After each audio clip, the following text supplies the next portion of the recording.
Greg Thompson, 56-year-old retired Army Special Forces sergeant, had long traded his combat fatigues for the gritty streets of New York City as a government-contracted monster hunter. It was a life filled with shadows and secrets, one he had grown accustomed to over the decades. Yet nothing could prepare him for the chilling return of an old comrade. Jack the Wolf Anderson had been presumed dead during a covert mission years ago, but now he was back, transformed into a werewolf and leading a pack that threatened to overrun the city. Greg had faced countless monsters, but this time it was personal. The city had always been a bustling, chaotic tapestry of humanity, but the recent surge in werewolf attacks had left it on edge. Greg was in his small, cluttered office when he received the report. The attacks were too coordinated, too strategic, and the victims were all linked to the military. It didn't take long for Greg to connect the dots. Jack was sending a message.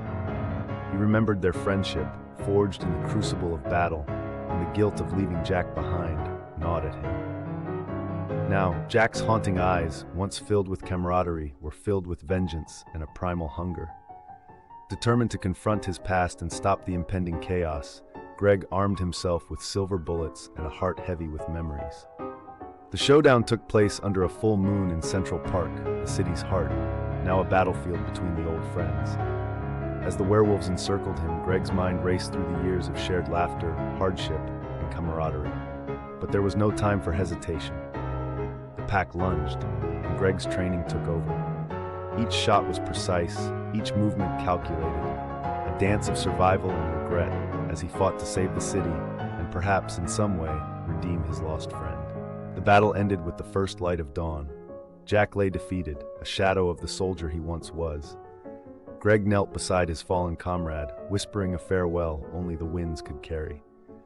The city, though scarred, was safe again, and Greg, weary yet resolute, knew he had done what was necessary.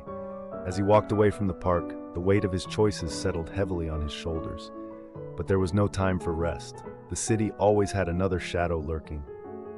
As Greg returned to his office, he couldn't shake the feeling that, despite the victory, the battle within him was just beginning. Thank you for watching. Like and subscribe.